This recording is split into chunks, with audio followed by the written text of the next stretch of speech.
everyone, welcome to the Formation Lab, our pre-race rundown heading into the Melbourne Super Sprint for the Australian Grand Prix. It is a big hello and welcome to Neil Crompton, who joins me for a brand new show. Jess. Hey Crompo, great to see you. And you. Looking forward to heading down to Melbourne for what is going to be one of the best weeks in Australian sport, particularly off the back of what was an incredible opening round for the Repco Supercars Championship.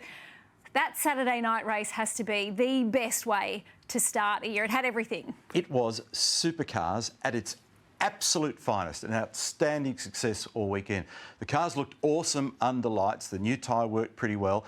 On Saturday night, the top three, closest finishing margin ever in the history of the sport. Loved the whole play-on nature of the racing, which gave us some high-quality action through the rest of the weekend. So it's a ripping start. Hope we continue that through the year. Cameron Waters was the man of the moment with a perfect start to the season. He joins us next, but first, let's relive those final laps at Sydney Motorsport Park. Keep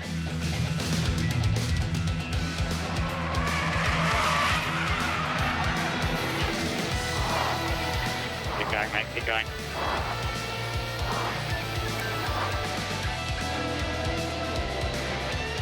What are you guys doing? You can't just readdress like that. Yeah, copy, head down here. I think Waters might get a penalty for what he did to Broc, so just be smart here. 3 more laps, mate, 3 more laps. Copy, let's do it.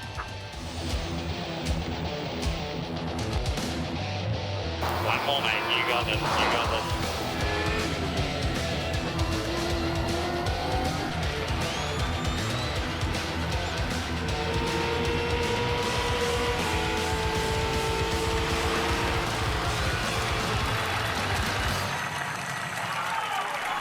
Did we win or not?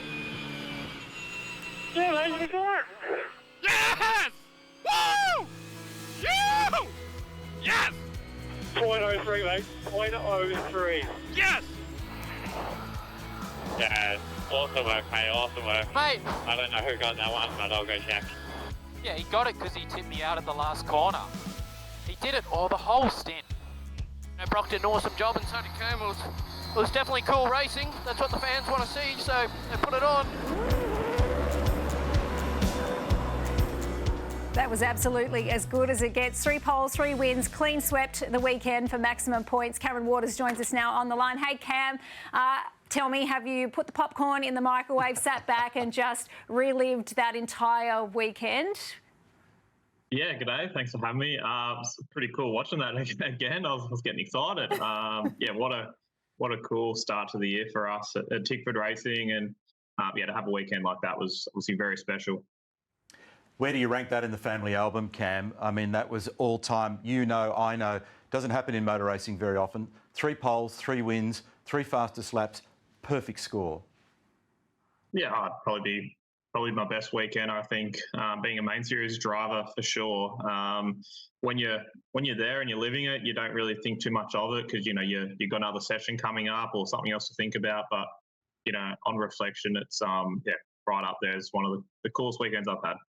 For you personally, definitely, you know, operating at a premium level, but also for the team. When you kind of think back around the different ways that you had to go about it across the weekend, you obviously had a bit of a drama in the pit lane. You're able to rectify that.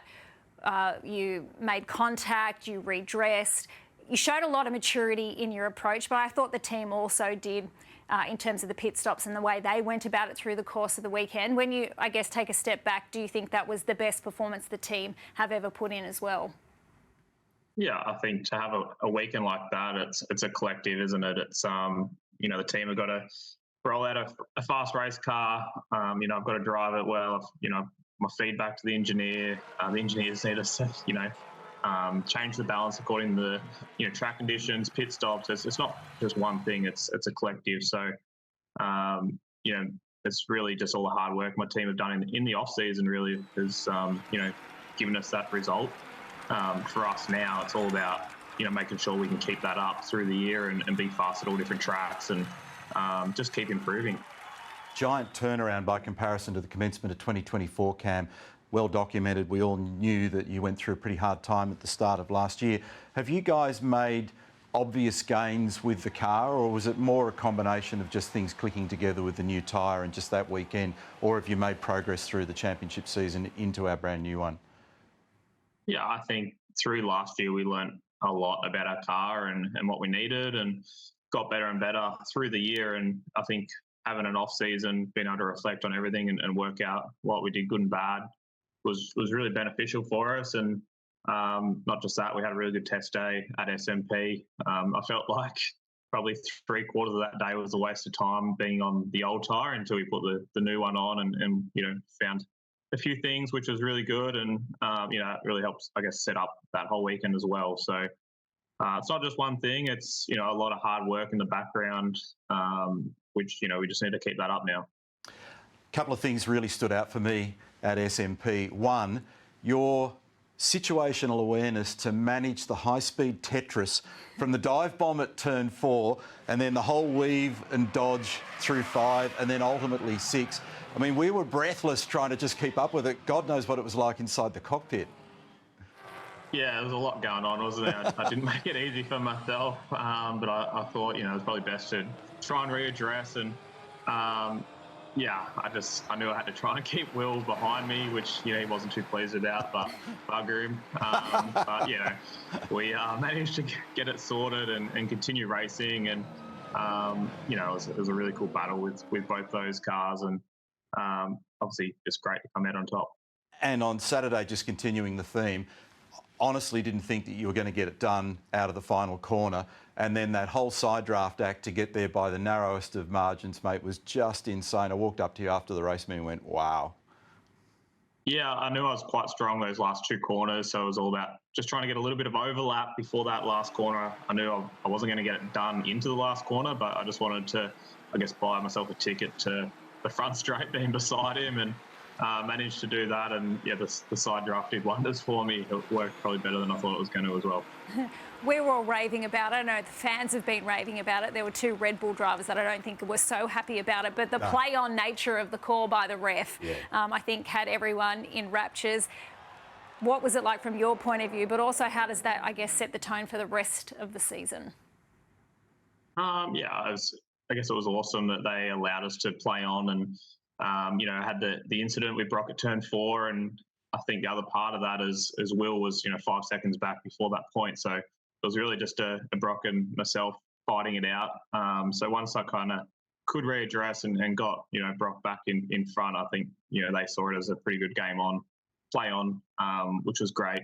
I think it's all about just being able to have a bit of respect when you are racing each other, and if you get into someone's rear bar real hard and push them wide, then obviously that's bad. But if you got a little bit of overlap and there's a little bit of rubbing, I think that's awesome for the category, and I think that's what the fans want to see. So hopefully we can keep doing that and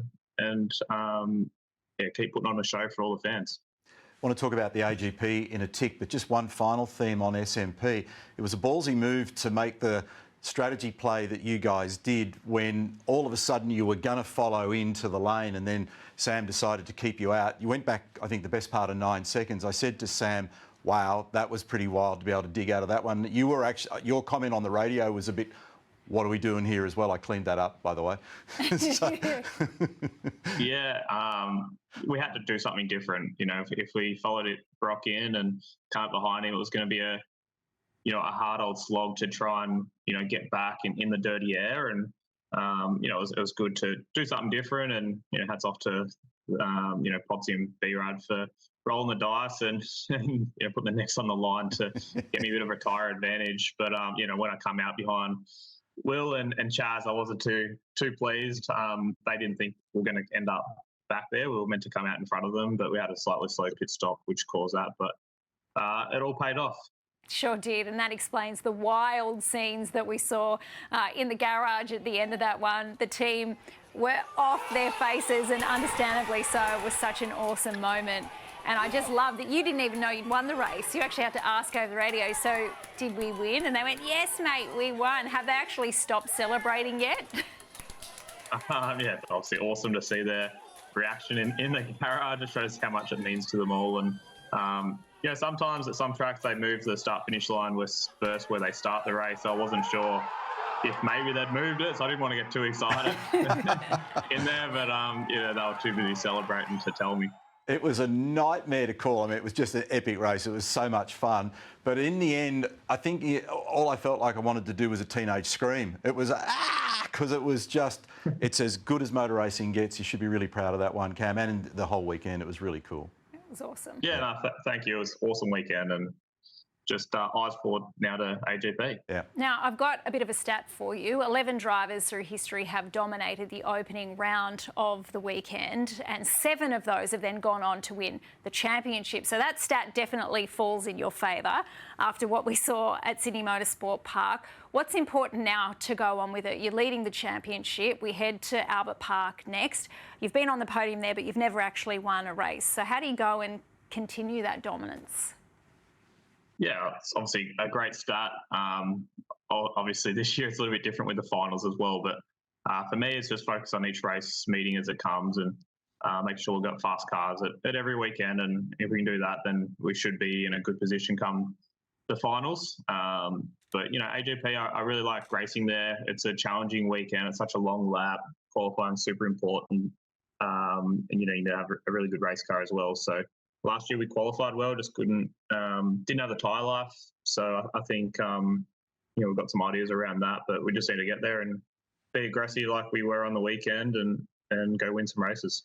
Been talking your stocks up about SMP. I'm going to drag you back to the dark era at the commencement of last year, because at the AGP, you and your mate Matty Payne got stuck into it. It was a pretty wild battle. And that was a brand spanking new car of yours as well.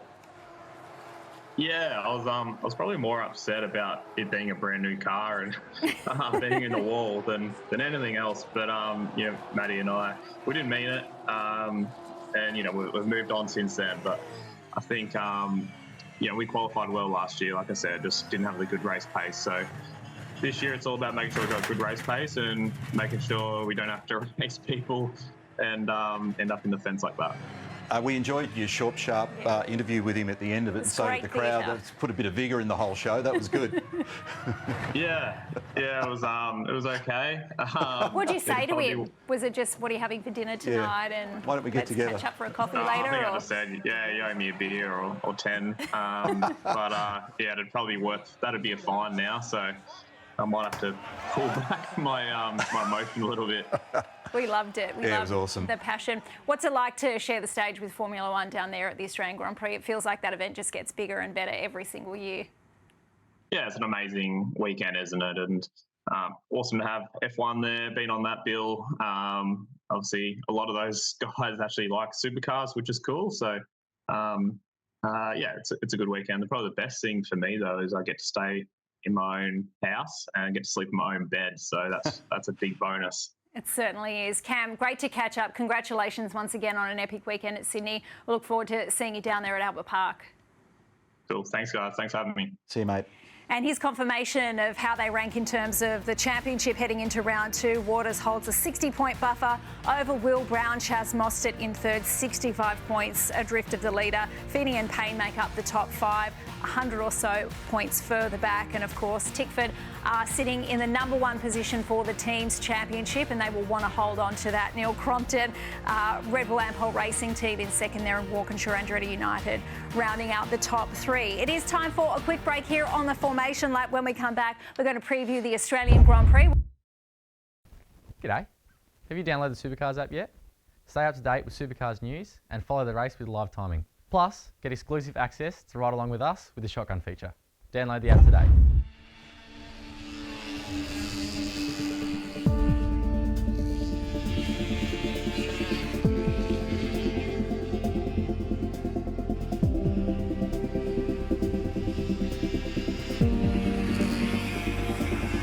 As far back as I can remember, this is what I dreamt of, racing.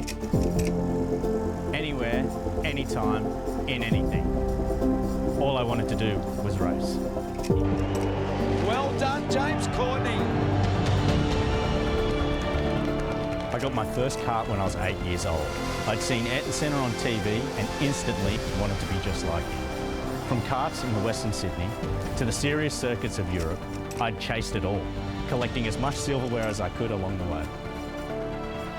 That kid from Penrith, beating the likes of Raikkonen, Alonso, Button, reaching the lofty heights of test driving Formula One, sitting right on the edge of that impossible dream. That first hit of adrenaline, it never leaves you.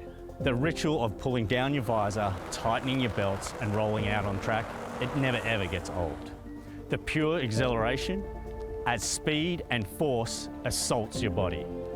The endless pursuit for pace and perfection. I almost made it all the way. The truth is, I'm lucky to be here after that crash in Monza. The dream never dies, instead it morphs and evolves. And in the end, all that matters is racing. James Courtney, a man who has won championships around the world. This is a homegrown win. A new V8 Supercar champion is crowned here.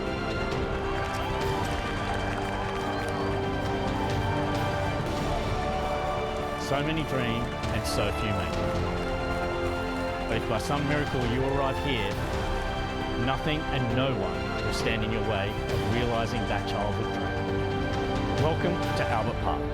Welcome to the Australian Formula One Grand Prix. Only on Fox Sports.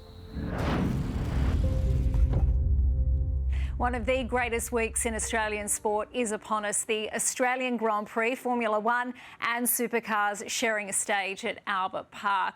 Neil Crompton, we're going sprint racing in Supercars. Just run us through all of the formats and the critical components of what are going to make up round 2 of the championship. First comment is how beautiful was that? James done a lovely job. Looking forward to getting down there at the end of the week. The formats are pretty simple. I don't need the Hino Hub for this description.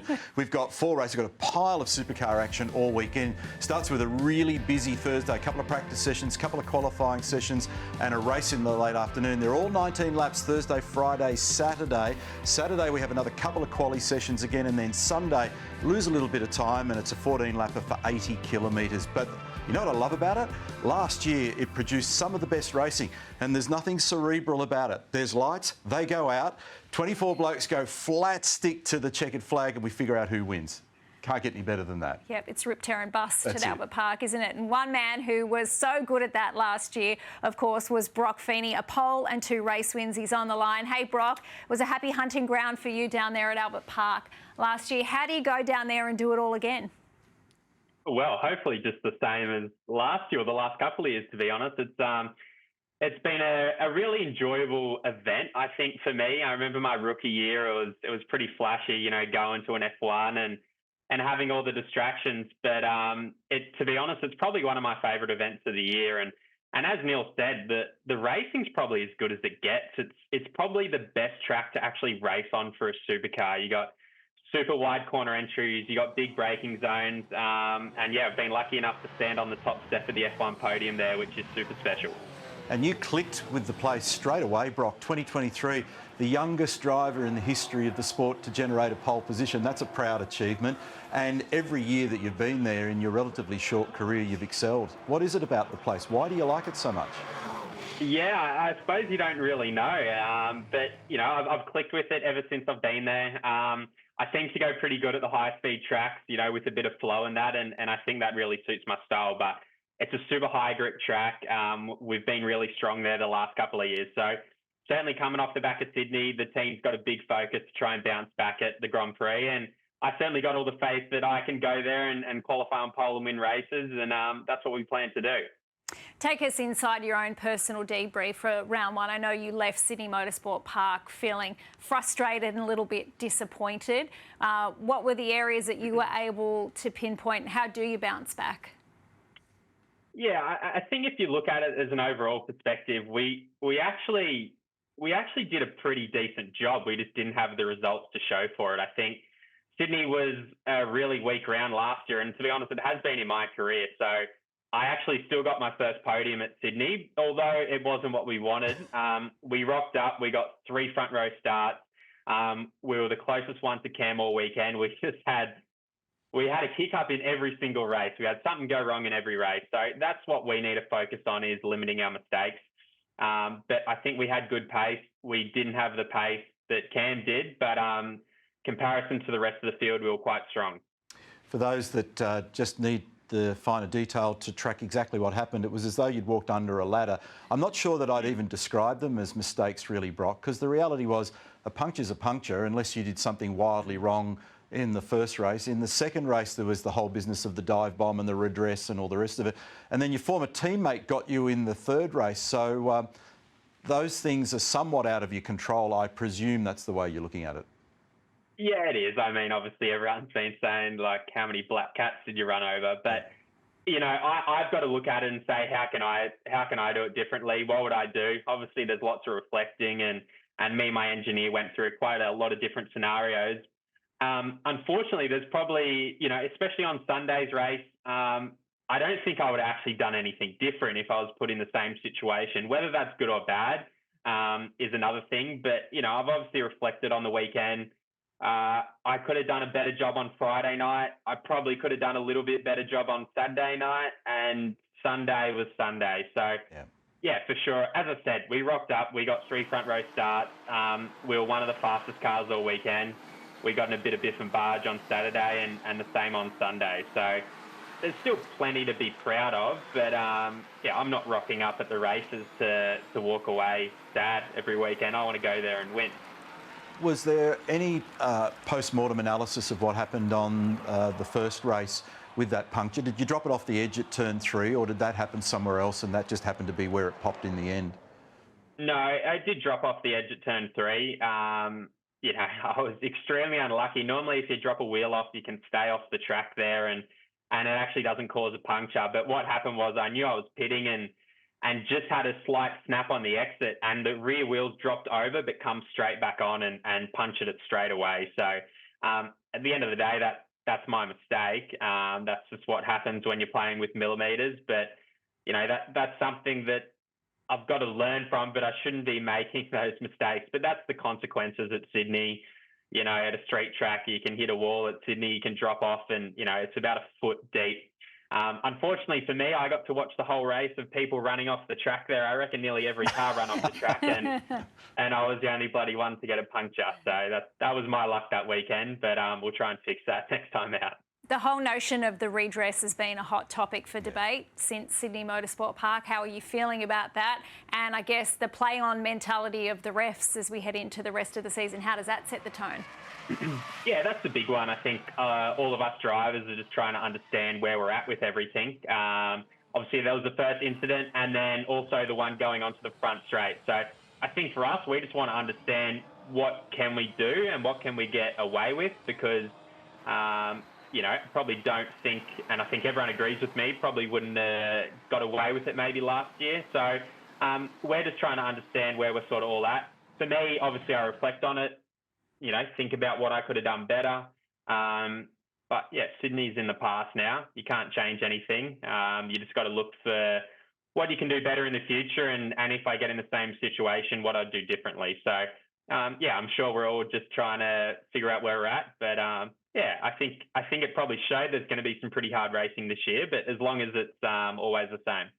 I'm sure that will be a hot topic in the driver briefing down at Albert Park. Hey, this is going to be a really important moment in life because your good mate Jack Doohan's making his debut as a full-time Formula One driver for Alpine. How special will it be for you to be there and share that with him because we've got some cute pictures of you two back in the day. It's sort of a full circle moment for both of you.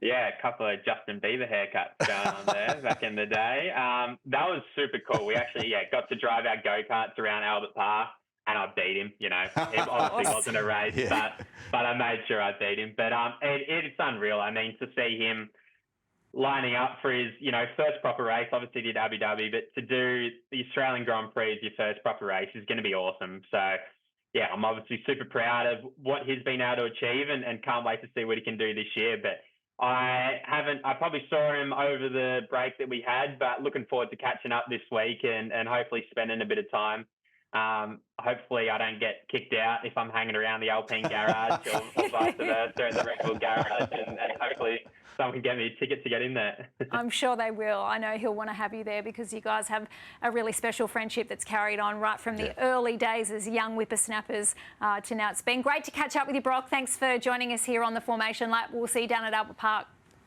Thanks, guys. I'll see you down there. See you, Broc. And it is time now for our Fast Five heading to the Australian Grand Prix. We're going to keep this short and snappy. Neil Crompton, can Oscar Piastri win the Australian Grand Prix? Yes. Okay, I like that answer. Yep, I asked for that. Will Lewis Hamilton be in the mix in his first foray for Ferrari? He will.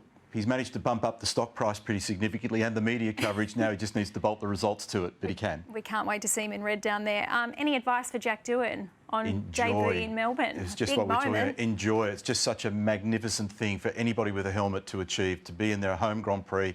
Just enjoy it and ignore Colapinto. Yeah, soak up every single second. Will Cam Waters continue his domination? I think so. I think he's in a very good place at the moment, and so's that team, and that'll be good for the sport. So in that vein then, who is going to be leading the championship at the conclusion of round 2? Cam Waters. Okay, I like the answer. Short, sharp, to the point. Thank you, Neil Crompton. Delivering. It's been a lot of fun. Thanks for joining us on the Formation Lap. And, of course, we'll have you covered right here on Fox Sports. Our live coverage kicks off on the 13th of March. When there's something on track, you'll see it right here on your home of Formula One and supercars. Well, thanks for joining us here on the Formation Lap. We'll see you at Albert Park. Bye for now.